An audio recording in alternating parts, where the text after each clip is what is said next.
Hello friends, आज का हमारा जो लेक्चर रहेगा वो हमारा मॉडल पेपर हरात्मक श्रेणी का रहेगा। और उससे पहले हम समांतर श्रेणी का मॉडल पेपर कंप्लीट करा चुके हैं।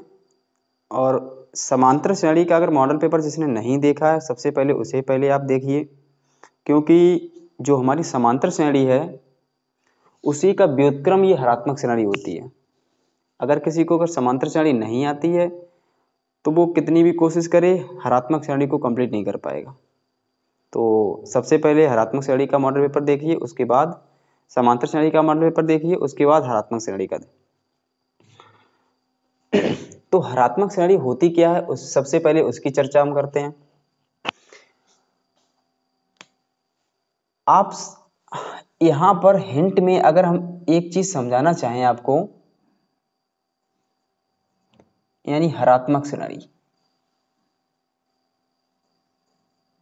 ध्यान रखना हरात्मक श्रेणी इनवर्सली प्रोपोर्शनल होती है किसके? समांतर श्रेणी की।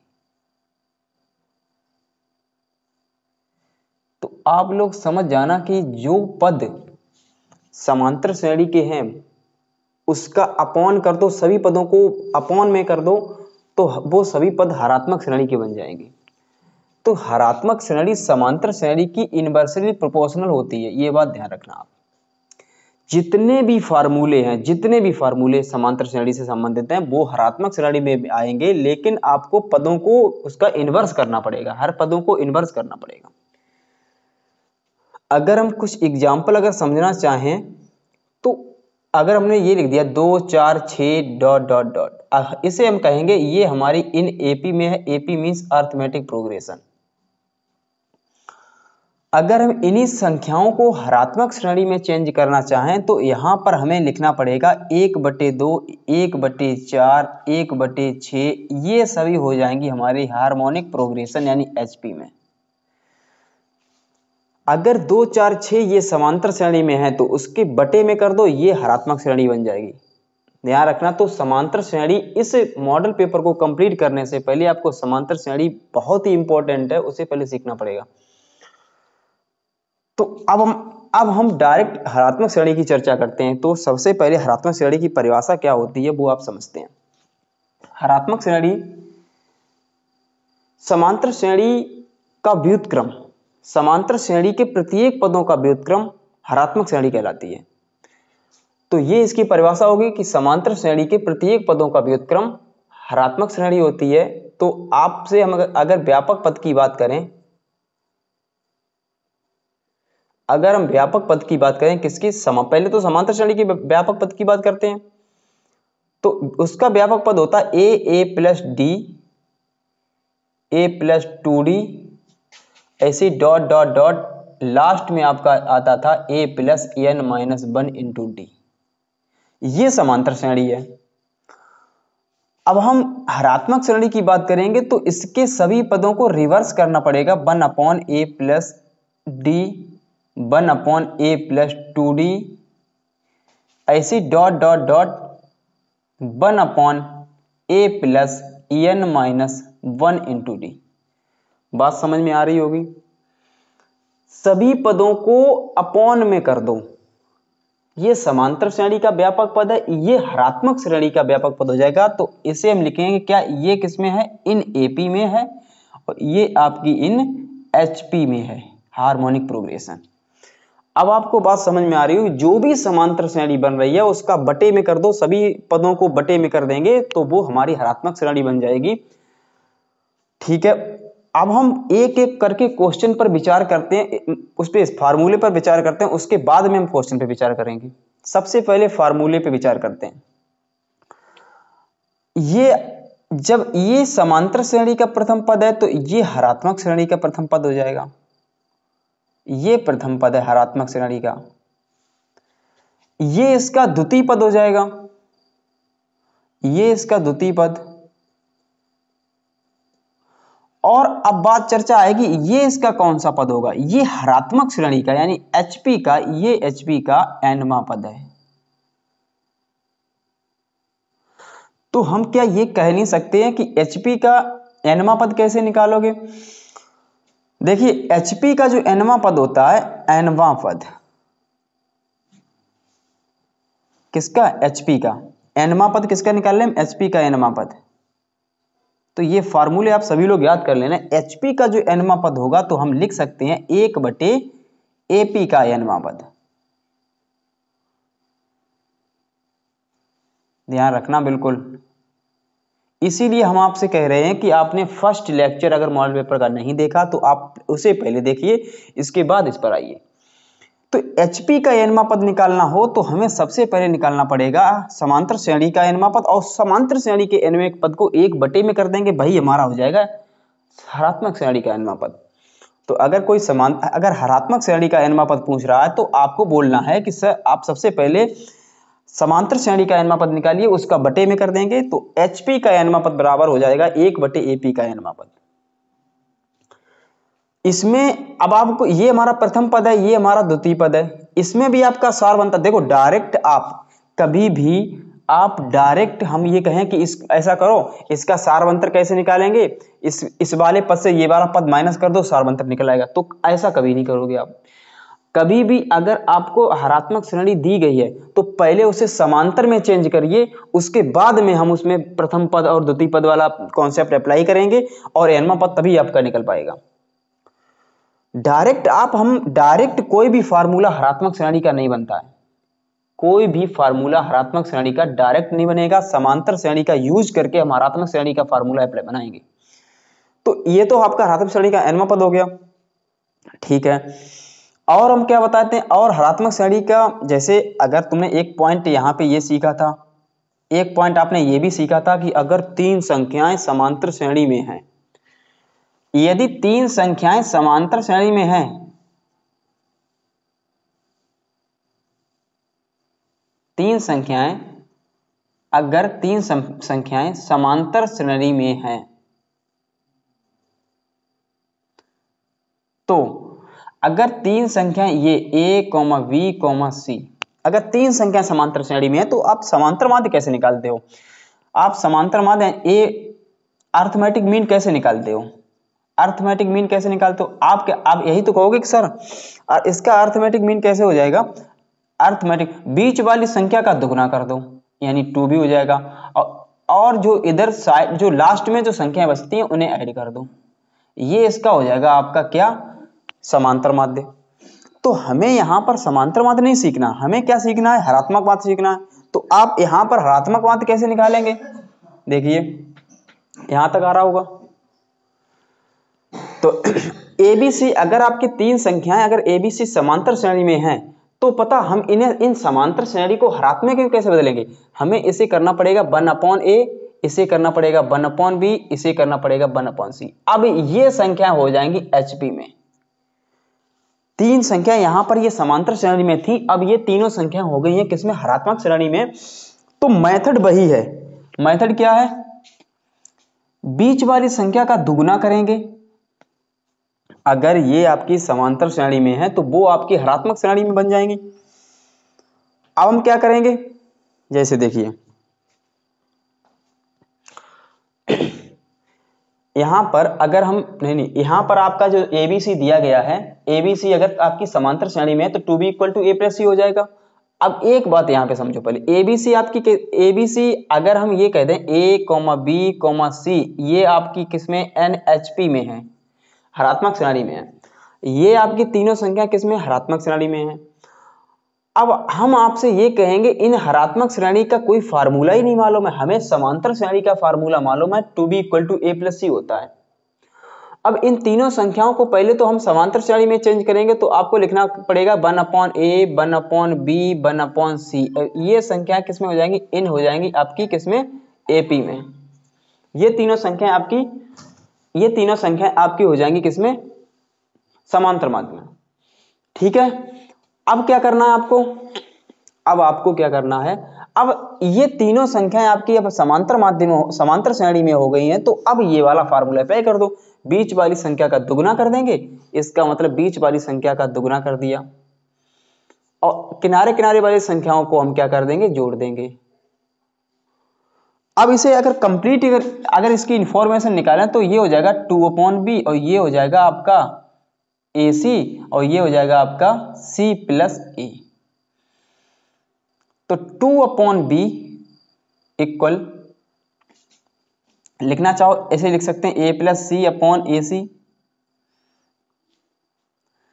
Cross wise multiply, cross wise अगर मल्टीप्लाई करेंगे तो B आ जाएगा और ब्रैकेट में A प्लस C आ जाएगा, इधर आ जाएगा आपका 2AC।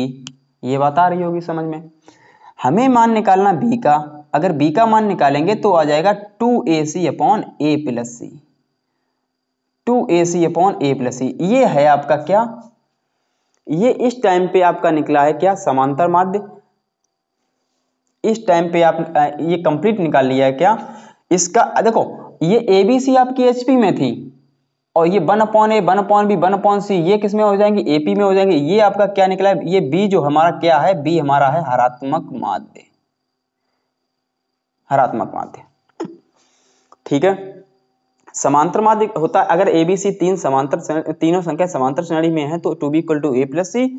अगर तीनों संख्याएं आपकी इसमें हरात्मक श्रेणी में है तो पहले ने समांतर श्रेणी में चेंज करिए, फिर समांतर श्रेणी का फार्मूला अप्लाई करिए। ये आ जाएगा B का मान निकाल लिया हमने 2AC अपॉन A + C। तो इस तरीके से हमने हरात्मक माध्य निकालना सीख लिया, nवां पद निकालना सीख लिया, हरात्मक माध्य निकालना सीख लिया। अब आपसे हम कहें कुछ और नया सीखने की कोशिश करते हैं। देखिए ये बेसिक इंफॉर्मेशन आपको जरूर सीखनी है, क्योंकि बेसिक इंफॉर्मेशन अगर नहीं आपको आती है फिर हम डायरेक्ट क्वेश्चन तो लगवा देंगे लेकिन आपको समझ में नहीं आएंगे, आप कुछ कर नहीं पाओगे तो क्या फायदा फिर ऐसे क्वेश्चन लगाने से। क्वेश्चन हमारा लक्ष्य है, क्वेश्चन आप अपनी तरफ से लगाओ। ठीक है, क्वेश्चन जब अपनी तरफ से लगाओगे तभी मजा आएगा। देखिए अगर हम आपसे ये कहें दो संख्याएं A, B का समांतर माध्य बताओ क्या होगा। अगर A, B का अगर समांतर माध्य निकालते हैं, अर्थमेटिक मीन निकालते हैं, तो आप यही कहोगे कि सर दोनों संख्याओं को जोड़ दो, बटे में 2 कर दो। अब हम तुमसे कहें A, B है, इन दोनों संख्याओं का हरात्मक माध्य निकालो। अगर इन दोनों संख्याओं का हम हरात्मक माध्य निकालेंगे तो उसमें क्या लिखना पड़ेगा, हार्मोनिक मीन। तो हार्मोनिक मीन क्या है, यहां पर देखो पहले दोनों संख्याओं का ऊपर तो गुणा कर देंगे, इसका मतलब A भी हो जाएगा यानी 2AB हो जाएगा और अपॉन में A + B कर दो। हार्मोनिक मीन इसके बीच में होता है, यहां पर ये समझ लो पहले, यहां पर हार्मोनिक मीन होता है, इसका हार्मोनिक मीन निकालेंगे। तो हमने यहां पे क्या किया था, यहां पर हमने क्या किया था, ये दोनों संख्याओं को हमने जोड़ा था, बीच वाली संख्या का दुगुना किया था। तो रिजल्ट क्या आया था, 2AC अपॉन A + C। इसका मतलब है इधर इधर जो किनारे किनारे संख्याएं थी उनका ऊपर गुणा हो गया था, उन्हीं संख्याओं को जोड़ दिया गया था। ऐसे ये किनारे किनारे संख्याओं का गुणा हो जाएगा और हम नीचे क्या करेंगे, दोनों को जोड़ देंगे, ये इसका हो जाएगा हार्मोनिक मीन। तो समांतर श्रेणी बहुत ही इंपॉर्टेंट है। अगर आपको हरात्मक श्रेणी पढ़नी है तो समांतर श्रेणी को आप बहुत ही इंपॉर्टेंट समझिए। इसके बाद अगर हमें हरात्मक श्रेणी का n पदों का योगफल अगर निकालना है तो हमें समांतर श्रेणी के n पदों का योगफल निकालना पड़ेगा। ठीक है, तो सेम कंडीशन वही है, जैसा आपने समांतर श्रेणी में पढ़ा था वैसा ही आपको हरात्मक श्रेणी में पढ़ना पड़ेगा। ठीक है, उसके बाद एक और इसमें पॉइंट है वो भी आपको सीखना पड़ेगा। हम आपसे ये कहें, एक नोट पॉइंट है वो भी आप सीख लो, कभी कभी डायरेक्ट क्वेश्चन में पूछ देता है। आपने कितनी श्रेणी पढ़ी है, सबसे पहले आप कहोगे सर हमने समांतर श्रेणी पढ़ी है। ठीक है, समांतर श्रेणी पढ़ी है तुमने, उसका भी आपने समांतर माध्य पढ़ा था यानी अर्थमेटिक मीन पढ़ा था। ठीक है, दूसरी आपने श्रेणी पढ़ी थी गुणोत्तर श्रेणी, ये भी आपकी इंपॉर्टेंट है सिलेबस में, गुणोत्तर श्रेणी। ठीक है, इसका आपने गुणोत्तर माध्य पढ़ा था, उसे आपने ज्योमेट्रिकल मीन बोला था। ठीक है, गुणोत्तर माध्य पढ़ा था। तीसरी, अब आप श्रेणी पढ़ रहे हो हरात्मक श्रेणी, क्योंकि श्रेणियां तीन होती हैं। वैसे श्रेणियां बहुत ही प्रकार की होती हैं, लघु चरघातांक की श्रेणी, लघु गुण की श्रेणी, ठीक है, बहुत और भी बहुत होती हैं। तो हरात्मक श्रेणी, इसे हमने आप बोला था हार्मोनिक मीन। ठीक है, अगर हम कोई दो संख्याएं लें, एज्यूम करें, दो संख्याएं एज्यूम करेंगे, उस पर आपको सत्यापित करके दिखाएंगे। इसमें हमने ये पॉइंट क्यों लिखे हैं, यहां पर हम इस पॉइंट में आपको कुछ बताना चाह रहे हैं। क्या बताना चाह रहे हैं, देखो, ये अर्थमेटिक जो मीन है, यानी समांतर माध्य है, वो बड़ा होता है किससे, गुणोत्तर माध्य से। हमेशा अर्थमेटिक जो माध्य है वो गुणोत्तर माध्य से बड़ा होता है, और गुणोत्तर माध्य आपका हरात्मक माध्य से बड़ा होता है। इसलिए बताना हमने चाहा है। ये तीनों पॉइंट होते हैं, ये तीनों पॉइंट आपको याद रखने पड़ेंगे, डायरेक्ट क्वेश्चन में पूछ लेता है। अब आपको याद करने का तरीका बता दें। सबसे पहले आपने कौन सी श्रेणी पढ़ी थी, समांतर श्रेणी, सबसे बड़ी। फिर उसके बाद गुणोत्तर श्रेणी पढ़ी, उससे छोटी। उसके बाद आपने हरात्मक श्रेणी पढ़ी, वो भी सबसे छोटी। तो इस तरीके से आप क्रम को याद रखो। एक चीज और बताना चाहेंगे, इनसे आपका एक और संबंध बनता है, वो संबंध हम आपको बताना चाह रहे हैं। गुणोत्तर जो माध्य है हमारा, यानी ज्योमेट्रिकल मीन, अगर हम उसका वर्ग करें तो ये अर्थमेटिक मीन और हार्मोनिक मीन, इन दोनों के गुणनफल के बराबर होता है। ये भी आपको इनइक्वलिटी याद रखनी है। अब हम इस पे चर्चा करेंगे, इसे प्रूफ करेंगे कैसे हो सकता है ये। ऐसे कोई दो संख्याएं एज्यूम करो, कोई भी अपनी इच्छा से, उन दो संख्याओं का हम निकालेंगे समांतर माध्य, गुणोत्तर माध्य, हरात्मक माध्य। सब अगर हम एज्यूम कर लें, यहां पर कोई दो संख्या एज्यूम कर लो, जिसका आप देखो गुणोत्तर माध्य और समांतर माध्य सभी हम माध्य लिख लें पहले यहां पर, उसके बाद में आप चर्चा करना। जो हमारा समांतर माध्य होता है वो होता है, आप ये कहोगे सर दोनों संख्याओं को जोड़ दो, बटे में 2 कर दो। गुणोत्तर माध्य होता है हमारा √AB। दो संख्याएं, अगर मेरी संख्याएं दो हैं, कौन कौन सी, एक ए है, एक और बी है, दो संख्याएं हैं, तो उसका समांतर माध्य ये हो जाएगा, गुणोत्तर माध्य ये हो जाएगा। अब कहोगे सर हरात्मक माध्य क्या होगा, हरात्मक माध्य ये हो जाएगा 2AB/A+B। ये तीनों माध्य हैं। अब इन्हीं पे चर्चा करते हैं। दो संख्या कोई सी ले लो, मैंने क्या कहा, मैंने A बराबर ले लिया 4 और B बराबर भी मैंने ले लिया 4। अगर B बराबर और कुछ लेना चाहो ले सकते हो, हम B बराबर 9 ले लेते हैं, दोनों को बराबर मत लो। इससे एकदम क्लियर हो जाएगा आपको कौन सा हमारा माध्य बड़ा है, बिल्कुल क्लियर हो जाएगा, एकदम क्रिस्टल क्लियर। सबसे पहले हम निकालते हैं किसे, समांतर माध्य को। सबसे पहले समांतर माध्य को निकालते हैं, तो क्या करना पड़ेगा, इसमें 4 और 9 को जोड़ना पड़ेगा, बटे में 2 करना पड़ेगा। इसका मतलब ये हो जाएगा 9 4 13/2। इसका मतलब कंप्लीट इसका आंसर आ जाएगा 6.5। अब इसे निकाल के देख लो। इसे अगर निकालेंगे तो ये √4 × 9, तो आप कहोगे सर अंडर के अंदर हो गया 36, और 36 का लिख देंगे 6। बताओ, अच्छा वही संख्याएं, समांतर माध्य निकला हमारा 6.5 यानी 6.5, और गुणोत्तर माध्य निकला 6। तो देखो बदले, समांतर माध्य हमारा बड़ा है, गुणोत्तर माध्य छोटा हो गया। अब देखेंगे हरात्मक माध्य क्या निकल रहा है इसमें।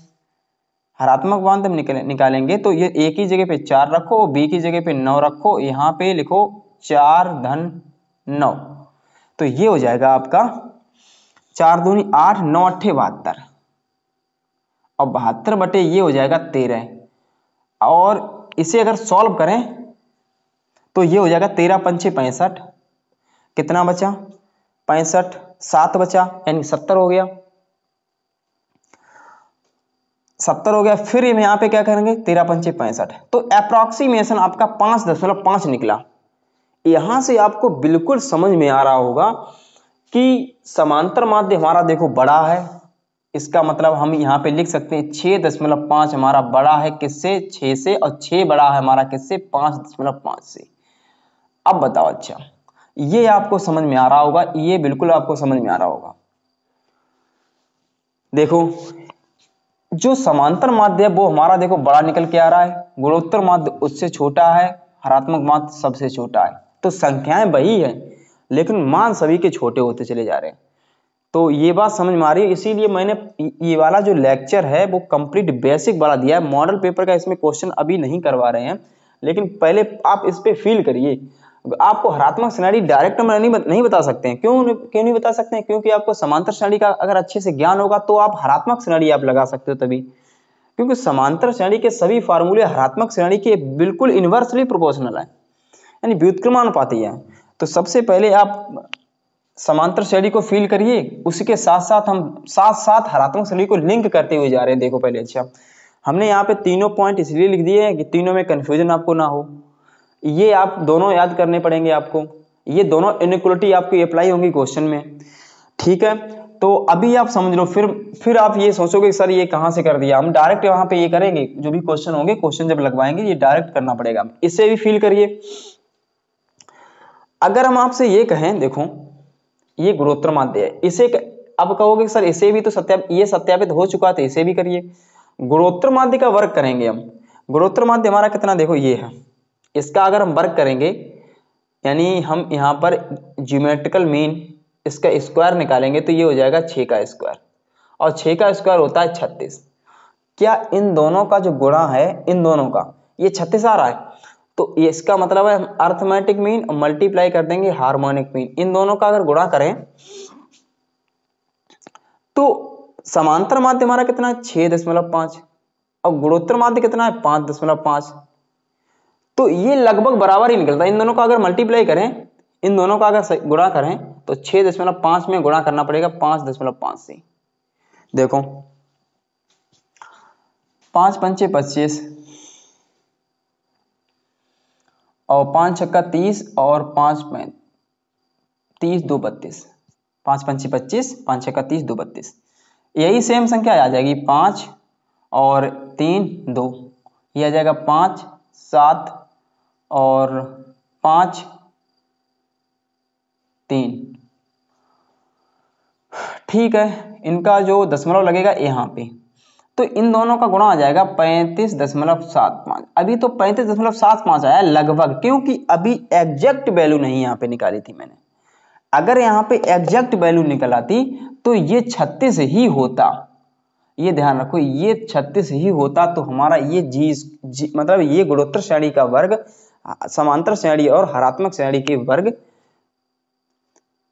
इन दोनों का गुणा कर देते हैं। अगर गुणोत्तर श्रेणी का जो वर्ग है समांतर श्रेणी और हरात्मक श्रेणी के गुणनफल के बराबर होता है। अब एक तो ये तो समझ में आ गया होगा कंप्लीट, ठीक है। अब आपको हम एक दो एग्जाम्पल देते हैं इसके, क्या एग्जाम्पल है वो भी आप समझ लो।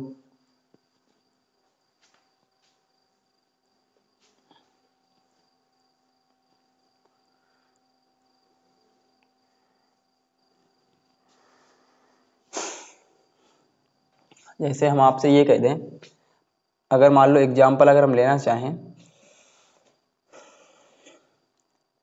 लिखा है 2 या लिखा है 1/2 1/4 1/6 1/8 डॉट डॉट डॉट।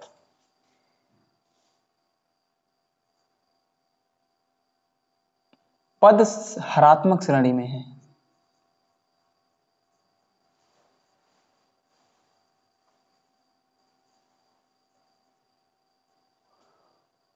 तो 25वां पद ज्ञात करो।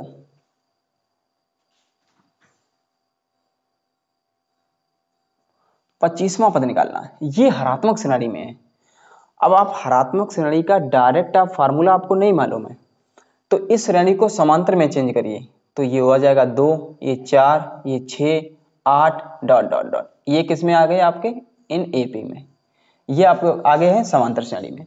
इसे रिवर्स कर देंगे तो ये हो जाएगा समांतर श्रेणी में। अब आप बताओगे कि समांतर श्रेणी का प्रथम पद यानी ए का मान आपका 2 दिया गया, यानी डी का मान क्या दिया गया 4 - 2 = 2।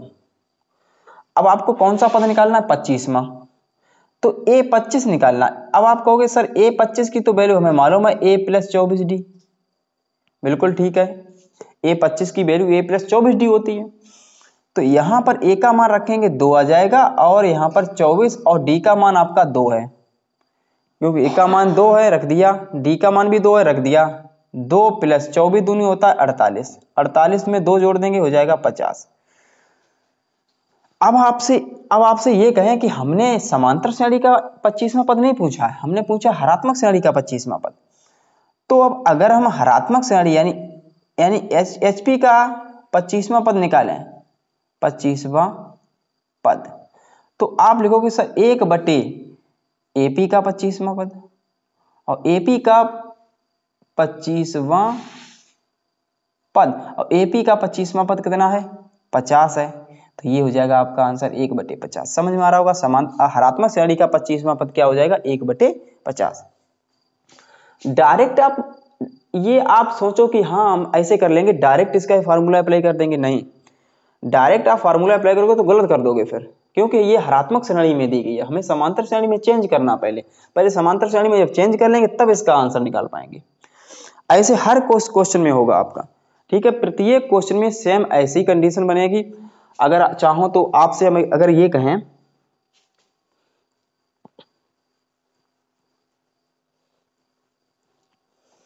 अगर हम आपसे ये कहें कि यहां पे लिखा हुआ 1/2, यहां पे लिखा है 1/x, यहां पे लिखा है 1/6, ये तीनों संख्याएं HP में हैं, हरात्मक श्रेणी में है। अब हम आपसे ये कहें कि x का मान बताओ कितना होगा, अब आप डायरेक्ट मान नहीं निकाल पाओगे इसका।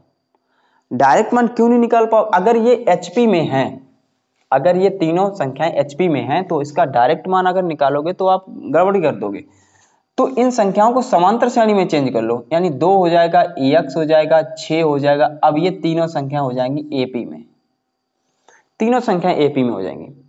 अगर ये तीनों संख्या AP में, अब x का मान निकाल सकते हैं। क्यों निकाल सकते हैं, क्योंकि हमें मालूम है, क्योंकि तीन संख्याएं जब समांतर श्रेणी में होती हैं, तो तीन संख्याएं अगर समांतर श्रेणी में होती हैं तो इसका समांतर माध्य कैसे निकालते हैं। देखो पहले समांतर माध्य या तीनों संख्याएं समांतर श्रेणी में होती हैं तो बीच वाली संख्या का दुगना कर देते हैं और आसपास वाली संख्याओं को हम जोड़ देते हैं। इसका मतलब ये हम जोड़ेंगे तो ये हो जाएगा 2 + 6, ये बात समझ लो पहले।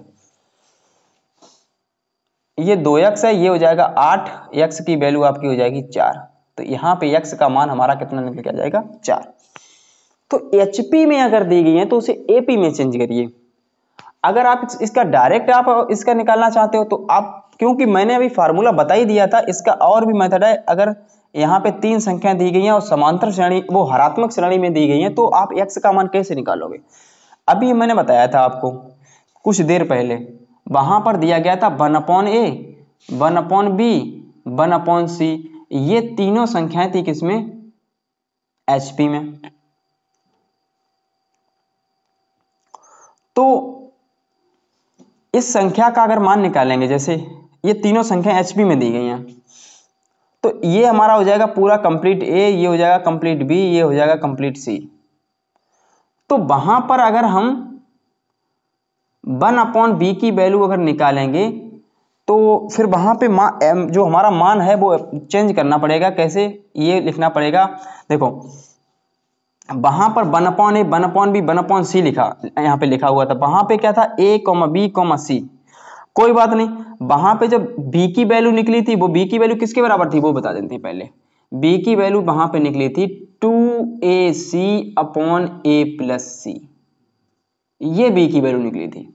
और यहां पर b का मान आपका क्या है 1/b है, तो यहां पे हो जाएगा 1/b, यहाँ पे हो जाएगा 1/a की जगह पे 1/a, c की जगह पे 1/c। तो ये इसमें रखोगे तो बहुत लेंथी हो जाएगा। तो डायरेक्ट आप जो आपके यहाँ पे ये हरात्मक श्रेणी दी गई है, इसे आप समांतर श्रेणी में चेंज करिए और ये वाला फार्मूला अप्लाई कर दीजिए तो आपका जल्दी आ जाएगा। ठीक है, तो इस तरीके से ये आपकी पूरी बेसिक इंफॉर्मेशन थी कि सबसे पहले हरात्मक श्रेणी को आप तभी फाइंड कर पाओगे जब समांतर श्रेणी का आपके पूरी तरीके से नॉलेज होगी। तो ये हरात्मक श्रेणी का n पद कैसे निकालेंगे, हरात्मक श्रेणी के n पदों का योगफल कैसे निकालेंगे, 3 पद हरात्मक श्रेणी के दिए गए हैं तो उसमें उसका संबंध कैसे निकालेंगे, यानी हरात्मक माध्य कैसे निकालेंगे, वो भी आपको पता लग गया।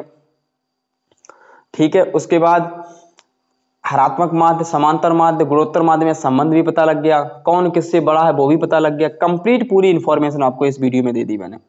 जो आगे का जो हमारा लेक्चर होगा उसमें ये मॉडल पेपर आपका जो हरात्मक श्रेणी का सभी क्वेश्चन कंप्लीट करवा देंगे। तब तक आप इसे रिवाइज करिए, और अगर आप रिवाइज कर लेंगे तो आपको बहुत अच्छे से समझ में आएगा। ठीक है, तो आज का काम आपका यही है कि आप रिवाइज करें, और फिर कल की जो क्लास होगी उसमें पूरा मॉडल पेपर कंप्लीट करा दिया जाएगा। ठीक है।